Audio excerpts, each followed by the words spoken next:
So you're staying with Snoop. Yeah. And you said he's living in Venice?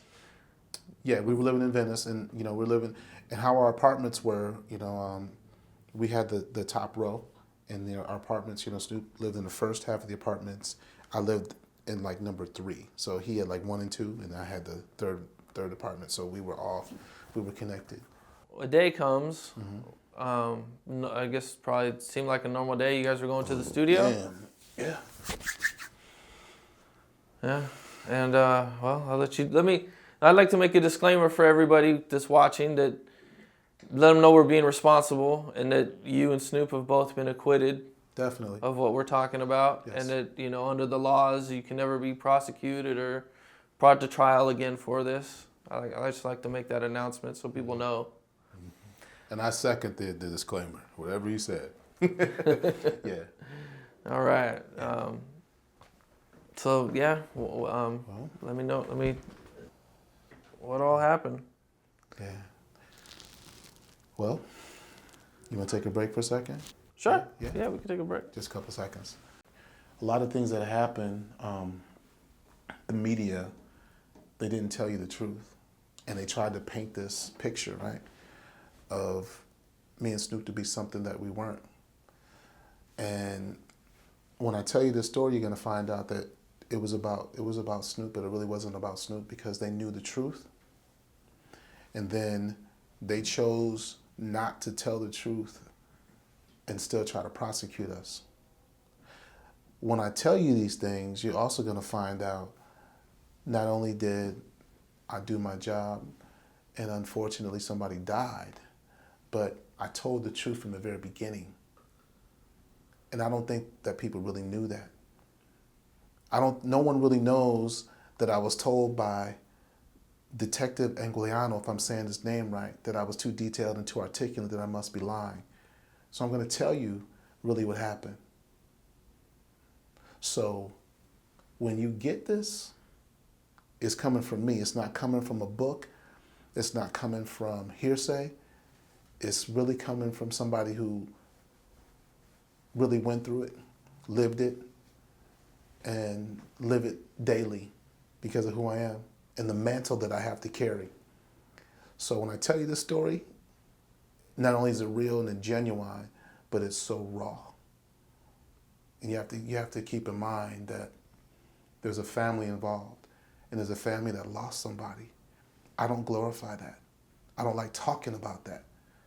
If I had the finances and if I had the money, if I had the things that I really want to have, I would continuously try to reach out to the family and try to help them and try to love them and try to show them really what we're supposed to be like as a people, right? But I know that will never happen because they won't accept me like that because of what they think.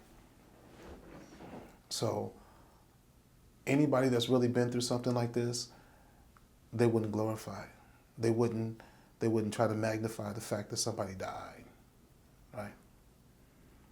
So I'm gonna tell you the story.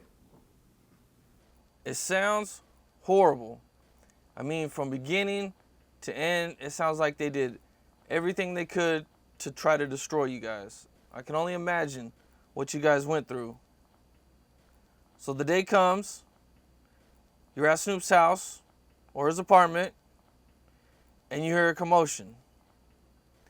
And you guys go outside. What happens next? Yeah. Just like any other day, we're on our way to the studio. We have to be at the studio by 12 o'clock. That's our time, that's our recording time.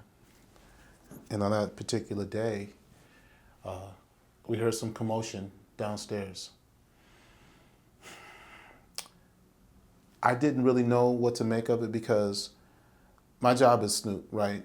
It's not the pound, it's not the dog pound, but it's my family. We all still together, but my job was Snoop. And so every day they would wait for us downstairs by the Jeep, and we would take off and we would go. So on this particular day, we heard some commotion downstairs. And I'm thinking, well, I know Snoop didn't go downstairs without me. What? So I heard some drama. And so immediately I grab my gun and I'm getting downstairs because I heard some drama. But as I'm going down the stairs, Snoop is like behind me, right? So I stop at the end of the stairs, and when I get to, it's like the little bridgeway, I see a guy leaning out of the car. He can't see me, and he's just barking back and forth with one of the guys, and it was I can't really remember exactly what he looked like, but I just saw the light-skinned face, right? And then I saw a gun come out of the window. So at that time, there was no threat. Snoop was right here. It wasn't anything. It was just real quick, So I immediately take off and I get Snoop upstairs. So we rush him upstairs. I'm trying to calm everybody down. The situation was diffused. So now it's time to, we got to get back to the studio, actually get to the studio. And so as we get in the truck and we start going down the road, somebody hit, hey man, we forgot the DAT player. I'm like, we forgot the DAT player? The DAT player at the time was a recording device that we were using to record the music on the hard drive. It was all the music was held on the DAT player. Who's driving? At the time, it was Snoop. Snoop driving? And it was Snoop, me, and Sean Abrams. They were in the car. Okay. And so we're on our way back, and actually we take off and we start going on the strip, and he's like, man, we got to get the DAT player. And he's like, oh. So we turn back around. But as we're coming down the road, we see somebody in the middle of the street kind of flagging us down. And I remember the guy leaning out the back seat, but I remember the front seat dude, he was like a heavy-set guy. He had a heavy-set face, so I remember that. It was a quick scan. I remember that face in the guy. And so he's flagging us down the middle of the street, so Snoop kind of pulls over. He's like, hey, man, I'm sorry, dog. It's my fault. Man, I remember him saying he just didn't take his medicine. He was tripping. I'm sorry. I remember that to this day. He didn't take his medicine. We'll come to find out that he was diabetic, right? And then, unfortunately, sometimes now that I know that with the diabetes and possibly drinking and all these other things, you become agitated and you do other things, right? And after all of this, I realized that may have prompted him to the things that he did and why he reached and all that. I don't know. I'm looking for answers myself. But we pulled over, and at the time, my gun, I pulled over. When he had pulled over and Snoop pulled over, I take my gun and I set it on my lap. And Snoop was in the driver's seat, and now I'm looking to my right because the guy is backing up, and as he's backing up, I have my gun on my lap.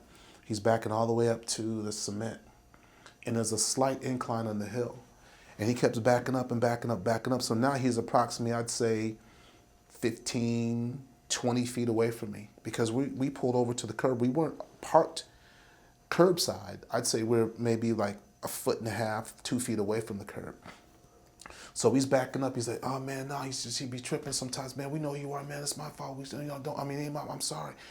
And all of a sudden, the bushes flutter, and you see somebody run out of the bushes, and it was Philip Woldemariam at the time. He runs and he tries to, he gets to his guy. His guy grabs him. It's like, man, no. He pushes him away. But when he pushes, he lifts his shirt and he reaches. But soon, when I saw him start to reach, that's when I took my gun and I fired. Now, you have to remember now, like I told you, there was like a little incline. My hope, I wanted to hit him in the lower part of his body. So as I'm aiming, he's turning. And as I'm aiming here, I fire, pow, pow, pow, pow. At the same time, it's exactly consistent with what I said. When he was turning, he got hit in the hip and in the shoulder blade. And unfortunately, the one that went through his hip went through him and his shoulder. He takes off and he runs. We find out that when he ran, he dropped about, I don't know what they said, it was 50 yards or 75 yards away. He dropped right there. And that's unfortunately where he died. But his friends took the gun. Now, when his friends took the gun, when the police got there was no gun, right? So when we turned ourselves in, we didn't get arrested. We did not get arrested. Did you guys take off from the scene? Yes, we did. Okay. Yeah. What is Snoop saying at this time? Snoop is not saying he's cool. He's panicking a little bit, but he's cool. He's panicking a little bit. He's cool. He's like, I'm looking to make sure that he's good first because I remember when I fired, I remember hitting him. Just all I wanted to do was hit him. He bellied over because I meant it. All I wanted to do was get him out of the line of fire. So I can't even react it now, but I remember here, pow, and he had to have gone down. And I immediately went here, pow, pow, pow, like that. Do you know how many times you fired? I fired 6 shots. You guys take off We did. and go to a payphone? No, we called at the time. We had cell phones. Cell phones. They were back then. Make you try to be funny. No, they had cell phones, and we immediately called our attorney. Told them what happened. Yeah, we did. Told them what happened, and at the time they were in Miami, so they caught a red eye that night, and they flew back immediately. So it was probably the next morning is when we went in to turn ourselves in. They did not arrest us. Well, you guys were on the run for a week because Snoop ended up going to the award show. Snoop did. After we made the call, we had to wait for our attorneys to get. So the next day they came, and that's when we were going to turn ourselves in. We didn't turn ourselves in the next day. We had to wait. So we waited until everything was calmed down. Snoop was at the American Music Awards, and they came to arrest him. I wasn't. So I had to wait until everything died down, and that's when we decided that it was the best that we. But the police had already known what was going on because we said that we were going to turn ourselves in. We were waiting for David Kenner and our attorney to get back and everything to be done, and then we would turn ourselves in. You're leaving, and where do you guys go from there? I went to a hotel. I went to a hotel, and I contacted Suge to let him know where I was. And at first he didn't know. It took a minute, because you have to understand, man, the drama and the detriment of really what just happened. So I called Suge and let them know where I was, and Suge came and got me, and he waited for David Kenner, and at the time we haven't retained Johnny Cochran at the time, but we waited, for David to get the other attorney, and we went in and turned ourselves in. I turned myself in, and Snoop had came at a later time, because I was a trigger man, so I went and with my attorney and turned myself in. At what point did you find out that he actually died? That night. That night? That night. Yeah, well, let me go back. That night I heard that he had died. I didn't hear the confirmation. I heard that he died. And then when it was really confirmed, then it really hit me.